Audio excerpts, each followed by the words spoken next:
जय जगन्नाथ नमस्कार। आसंतु नजर पकेबा आज मयूरभंज जिलार टॉप न्यूज अपडेट कौन सब रही किंतु ता पूर्व आपण मानक गोटे अनुरोध भिडियोटी को शेष पर्यंत देखि आपणकर सुचिंतित मतामत दिंतु एवं भिडियोटी को लाइक करूँ। आज प्रथम खबर एशिया महादेशर सर्वबृहत अमरदा एयर स्ट्रिप 14 जन शहीद एयरमैन को श्रद्धांजलि ज्ञापन कर द्वितीय विश्वयुद्ध समय यही एयर स्ट्रिप युद्धपाई तालीम दि जाऊला। 1945 मसीहा जुलाई 24 तारिख में तालीम यूनिट्रु 2टी लढ़ुआ विमान एठार उड़ाण करथिला। प्रतिकूल पाग जोगु उड़ाण करिया परे एठारु 50 किलोमीटर दूर बेलदा ठारे परस्पर को टक्कर हेबा जोगु विमान दुईटी दुर्घटनाग्रस्त होइथिला। फल विमान रे थिबा 14 जन एयरमैन को मृत्यु घटिला। 2011 मसीहा ठारू एही शहीद जवान मान को प्रतिवर्ष श्रद्धांजलि दि जाउची। पूर्वतन पायलट तथा ऐतिहासिक तथा विशेषज्ञ अनिल कुमार धीर, मयूरभंज महाराजा प्रवीण चंद्र भंजदेव, महाराणी रश्मि राजलक्ष्मी भंजदेव, ब्रज भाई विशिष्ट गांधीवादी आदित्य पट्टनायक, अध्यापक अवनीकांत गिरी सहित अंचल बुद्धिजीवी माने जोगदे एयरमैन मान को श्रद्धांजलि ज्ञापन करथिले। एहीपरि उपस्थित अतिथि भद्रभक्ति छात्र छात्री द्वारा सर्वधर्म प्रार्थना गान करा परे समस्त शहीद मान को श्रद्धांजलि ज्ञापन करा जायथिला। सूचनायोग्य जे उक्त एयर स्ट्रिप उड़ाण योजना रे शामिल करा जायथवा बेले यार पुनरुद्धार पई सरकार तरफ स्थानीय अंचलवासी सहित आलोचना चालू रही। परवर्ती खबर मोरडा थाना तथा पंचायत अधीन पांचगछिया ग्राम धवासाई निकट में प्रवाहित जंभीरा नदी कूल अपराह्न एक गलित मृतदेह पानी में भासुवा अवस्था देखि स्थानीय लोक मैंने पुलिस को खबर देते। मोरडा पुलिस तहसीलदार विद्याधर दंडपाल सरपंच रवि सिंह पहुंची शव को जबत करने पर बारिपदा मुख्य डाक्तखाना को व्यवच्छेद पठा जाता। थाना अधिकारी सुमित कुमार सोरेन सूचना देते। ए बाबद 32/25 नंबर रे एक अपमृत्यु मामला रुजु कर पुलिस तदंत जारी रखिया बेले मृत व्यक्तिर परिचय मिल पार नहीं। मृतदेहटी पची सड़ी पकसालुबालु हो दुर्गंध बाहर पूर्वर गलित थिबा शवटी वर्षा पानी रे कुआडू भासी आसिथिबा पुलिस अनुमान करुछि। परवर्ती खबर बैंक ऑफ इंडिया अधिकारी शंकर बेहरा निज कार चलाई रायरंगपुर करंजिया आसुथिले। अपरपटरू एक मोटरसाइकेल जोगे करंजिया थाना गुड़ीडीहा गाँव सरोज कुमार नायक वर्ष 26 वर्ष, ललित कुमार नायक वर्ष 27 वर्ष आसुथिले। टाटो निकट में सेमाने गोटे बस को अतिक्रम कर आसुवा समय कार सह मुहांमुही धक्का होता। फल 3 जन जाक आहत होते। सरोज ललित अवस्था गुरुतर थिबारु सेमानकु करंजिया उपखंड चिकित्सालय को स्थानांतरित कराई। परवर्ती खबर कौन एक फेसबुक आईडी खोल जाए स्वामी विरोध में विभिन्न मिथ्या कपड़कल्पित लेखामान प्रसारण सहित तांको प्रतिष्ठा को नष्ट करा उद्यम एवं अभियोगकारिणी वृत्ति को मंद उद्देश्य आक्षेप करा आदि नहीं जैनिक महिला द्वारा गत मास 24 तारिख में झारपखिया थाना अभियोग करा।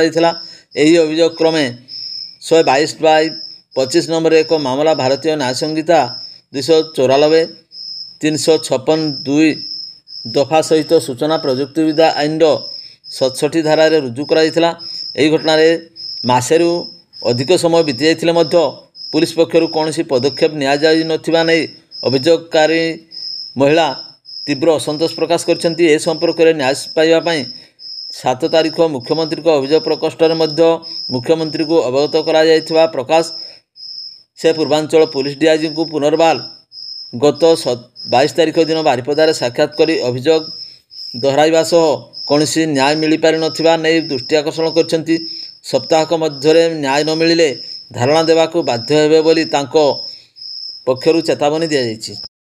परवर्ती खबर मोरडा थाना अंचल जड़े नाबालिका को सही अंचल जड़े युवक सदाचरण करने नहीं थाना रे लिखित अभियोग पर पुलिस 215/25 रे एक मामला रुजु करछि। दफा 74 BNS/12 पोस्को एक्ट अनुजाई अभियुक्त को गिरफ्त कर शनिवार कोर्टचालाण करा जायथिबा एवं जामिन नामंजूर होबारु विचार विभाग हाजत को पठा जायथिबा नै थाना पक्षरु सूचना मिलछि। परवर्ती खबर यूएसआई संगठन पक्षरु राज्य संयोजक प्रसन्न कुमार शतपथी प्रचेषा निजे प्रस्तुत करथिबा आंब गछर चारा जामदा ब्लॉकर बुढ़ामरा प्राथमिक विद्यालय हतारे रोपण कराइछि। विद्यालयर प्रधान शिक्षक गोपबंधु दास, सहकारी शिक्षयित्री सेनिग हांसदा उपस्थित छात्र छात्री द्वारा चारा रोपण करा परिवेश संतुलित ସ୍ଥିତିରେ ସୁଧାର ଆଣିବା, ଏକ ସୁସ୍ଥ ପରିବେଶ ଗଠନ କରିବାରେ ସହିତ ଏ ଉଦ୍ଦେଶ୍ୟରେ ୟୁଏସ୍ଆଇ ସଂଗଠନ ପକ୍ଷରୁ ଚାରାରୋପଣ କାର୍ଯ୍ୟକ୍ରମ ରାଜ୍ୟର ବିଭିନ୍ନ ସ୍ଥାନରେ ଚାଲୁ ରହିଛି। ୟୁଏସ୍ଆଇ ସଂଗଠନ ପକ୍ଷରୁ ଦୁଃଖୀ ଦରିଦ୍ରଙ୍କୁ ସହାୟତା ପ୍ରଦାନ, ବର୍ଣ୍ଣବୋଧ ବାଣ୍ଟିବା, ପ୍ରତି ମାସରେ 10 ଜଣ ଚାଷୀଙ୍କୁ ଉତ୍ତରୀୟ ସହ ପରିବା ବିହନ ବଣ୍ଟନ କରିବା, ପରିବେଶ ସୁରକ୍ଷା ଏବଂ ସନ୍ତୁଳନ ରକ୍ଷା କରିବା ଆଦି କାର୍ଯ୍ୟ କରାଯାଉଛି। ପରବର୍ତ୍ତୀ ଖବର, ମୟୂରଭଞ୍ଜ ଜିଲ୍ଲା ଖୁଣ୍ଟା ଅଞ୍ଚଳର ଆଦିବାସୀ ମହିଳାମାନେ ପ୍ରଧାନମନ୍ତ୍ରୀ ନରେନ୍ଦ୍ର ମୋଦିଙ୍କ ମନ୍ କି ବାତ୍ରେ ସେମାନଙ୍କର ହସ୍ତତନ୍ତ କାରିଗରୀ କାମର ପ୍ରଶଂସା ଶୁଣିବା ପରେ ନିଜ ପେଶାକୁ ନେଇ ଖୁବ୍ ଉତ୍ସାହିତ ରହିଛନ୍ତି। ସାଧାରଣ ଗୃହିଣୀରୁ ବୁଣାକାର ଭାବେ ନିଜର ପରିଚୟ ସୃଷ୍ଟି କରିଥିବା ପରେ ତନ୍ତସାଥୀ ଭାବେ ହସ୍ତତନ୍ତ କେନ୍ଦ୍ର ପରିଚାଳନା କରୁଥିବା ମହିଳା ଆଗକୁ ସାନ୍ତାଳୀ ଶାଢ଼ୀ ବୁଣା ଜାରି ରଖିବେ ବୋଲି ସେମାନେ ମତ ଦେଇଛନ୍ତି। ସୂଚନାଯୋଗ୍ୟ ଯେ ମୌନି ଧ୍ୱନି ଫାଉଣ୍ଡେସନ ଖୁଣ୍ଟା ଉଦଳା ଗୋପବନ୍ଧୁ ନଗର ବ୍ଲକର 90ରୁ ଅଧିକ ଗ୍ରାମର 800 ମହିଳାଙ୍କୁ ହସ୍ତତନ୍ତ ସହିତ ଯୋଡ଼ି ଦେଇଛି। କପା ଚାଷ ସହିତ ତୁଳାରୁ ଅରଟରେ ସୂତା କାଟିବା, ରଙ୍ଗ କରିବା, ଲୁଗା ବୁଣିବା, ସିଲେଇ, ଏମ୍ବ୍ରଏଡରୀ ଆଦି କାର୍ଯ୍ୟ ସମ୍ପାଦନ କରୁଛନ୍ତି। ମହିଳାମାନେ ସୁନ୍ଦର ଡିଜାଇନର ଶାଢ଼ୀ ବୁଣି ସୁନାମ ଅର୍ଜନ କରିଛନ୍ତି ମଧ୍ୟ। ଉକ୍ତ ଫାଉଣ୍ଡେସନ ଏବେ ବିଲୁପ୍ତ ହୋଇଯାଇଥିବା ମୟୂରଭଞ୍ଜ ଜିଲ୍ଲାର ସାନ୍ତାଳୀ ଶାଢ଼ୀର ପୁନରୁଦ୍ଧାର କରି ଜିଆଇ ଟ୍ୟାଗ୍ ପାଇବାରେ ପ୍ରୟାସ ଜାରି ରଖିଛନ୍ତି। ଫାଉଣ୍ଡେସନରୁ ତାଲିମ ନେଇ ଅଧିକାଂଶ ମହିଳା ତନ୍ତସାଥୀ ଭାବେ ନିଜ ଗ୍ରାମରେ ହସ୍ତତନ୍ତ ପରିଚାଳନା କରୁଛନ୍ତି। ଜଣେ ଶିକ୍ଷିତା ଆଦିବାସୀ ମହିଳା ମଇନା ମୁର୍ମୁ ନିଜ ହାତରେ ଶାଢ଼ୀ ବୁଣି ମହାମହିମ ରାଷ୍ଟ୍ରପତି ଦ୍ରୌପଦୀ ମୁର୍ମୁଙ୍କୁ ନୂଆଦିଲ୍ଲୀରେ ଭେଟି ଦେଇ ଚର୍ଚ୍ଚିତ ହୋଇଥିଲେ। 3 ଜଣ ଗୃହିଣୀ ଏବେ ସରକାରୀ ଭାବେ ମାଷ୍ଟର ଟ୍ରେନର ମାନ୍ୟତା ପାଇବା ଗୁରୁତ୍ୱପୂର୍ଣ୍ଣ। କଳ ଲୁଗା ଯୁଗର ହସ୍ତତନ୍ତ ପ୍ରତି ଆଗ୍ରହ ପ୍ରକାଶ ପାଇବା ଆଦିବାସୀ ମହିଳା ବୁଣାକାରମାନଙ୍କ ପାଇଁ ଶୁଭ ସୂଚନା।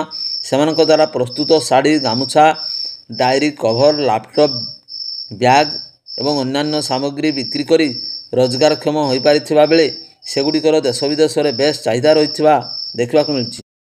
ପରବର୍ତ୍ତୀ ଖବର, ଉଦଳା ଏନ୍ଏସି ଅଞ୍ଚଳରେ ବିଭିନ୍ନ ଛକରେ ଗର୍ତ୍ତ ସୃଷ୍ଟି ହୋଇଥିବାରୁ ଯାନବାହନ ତଥା ପାଦଚଲା ଯାତ୍ରୀଙ୍କ ପାଇଁ ସମସ୍ୟା ସୃଷ୍ଟି ହୋଇଛି।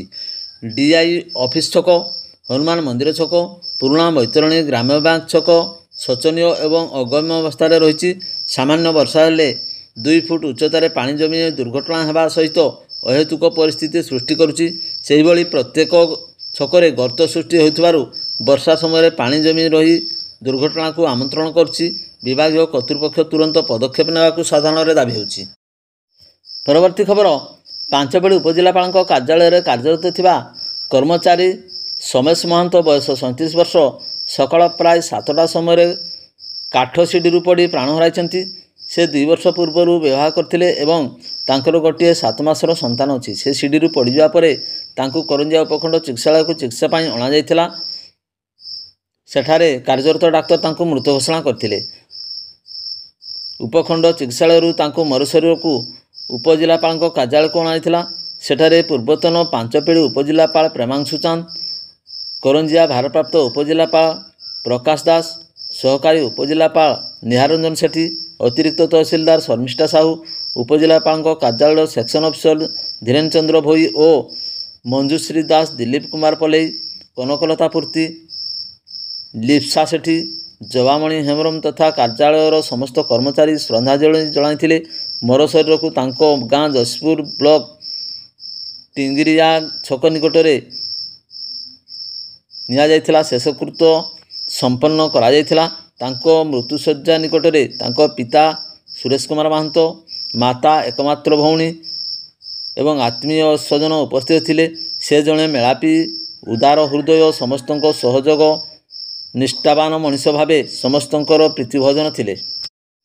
ପରବର୍ତ୍ତୀ ଖବର, ବାରିପଦା ଅବକାରୀ ମୋବାଇଲ ସ୍କ୍ୱାଡ୍ ଦ୍ୱାରା ଏକ ଚୋରା ମଦ ବୋଝେଇ ପିକଅପ୍ ଭ୍ୟାନ୍କୁ ଜବତ କରାଯାଇଥିବା ଜଣାପଡ଼ିଛି। ବାରିପଦା ଅବକାରୀ mobile squad inspector Sanjay Kumar Kandi ସଦାବେଳେ ଉକ୍ତ ଭ୍ୟାନ୍କୁ ପିଛା କରିଥିଲେ ହେଁ ଭ୍ୟାନ୍ଟି ଦ୍ରୁତ ଗତିରେ ଆସୁଥିବା ବେଳେ ମୋବାଇଲ ଗାଡ଼ିକୁ ସାଇଡ୍ ମାରି ଖସିଯିବାକୁ ଚେଷ୍ଟା କରିଥିଲା।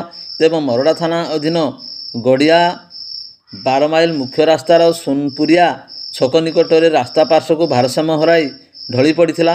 ଅନ୍ଧାରର ସୁଯୋଗ ନେଇ ଘଟଣାସ୍ଥଳରୁ ବାଇକ୍ ଫେରାର ହୋଇଯାଇଥିବାରେ ସକ୍ଷମ ହୋଇଥିବା ବେଳେ ଗାଡ଼ିକୁ ଜବତ କରାଯାଇଥିଲା। ଘଟଣାସ୍ଥଳରେ ବହୁ ସଂଖ୍ୟାରେ ଲୋକ ରୁଣ୍ଡ ହୋଇଯିବାରୁ ଖବର ପାଇ ଚିତ୍ରଡ଼ା ଫାଣ୍ଡି ଅଧିକାରୀ ଭୀମସେନ ମଲ୍ଲିକ ଘଟଣାସ୍ଥଳରେ ପହଞ୍ଚି ସଦଳ ବେଳେ ପରିସ୍ଥିତିକୁ ନିୟନ୍ତ୍ରଣ କରିଥିଲେ। ପରବର୍ତ୍ତୀ ଖବର, मयूरभंज जिला आईन सेवा प्राधिकरण अनुकूल स्थानीय जिला जज कोर्ट परिसर में जिला दौरा जज तथा जिला आईन सेवा प्राधिकरण अध्यक्ष सुदीप्त आचार्य पौरोहित अनुष्ठित जिलास्तरीय लोक अदालत स्वतंत्र भाव उपस्थापित चेकबाउंस संबंधित मामलागुड़िकर आपस फैसला कराई। एही लोक अदालत में उपस्थित मोट 151टी मामला मध्य 7टी मामलार आपस विचार होई मोट 5,59,724 टंका आदाय पाई समाधान करा जायथिबा जणा पड़िछि। जिला आईन सेवा प्राधिकरण विचार राजश्री पट्टनायक तत्वावधान में अनुष्ठित एही लोक अदालत में प्रथम अतिरिक्त जिला दौरा जज सत्यनारायण पात्र, द्वितीय अतिरिक्त जिला दौरा जज सुमन कुमार मिश्र, एडीजेएम जुएल पट्टनायक, जेएमएफसी 1 अग्निजेंस टेकिंग लक्ष्मीप्रिया स्वाई, सरकारी वकील हिमांशु कुमार पाणिग्राही, आईनजीवी प्रदीप कुमार जेना और विशाल राम प्रमुख वकील संघर आईनजीवी एवं विचार विभाग कर्मचारी माने सहयोग करथिले। वीडियोटी को शेष पर्यंत देखिबारु आपनकु अशेष धन्यवाद।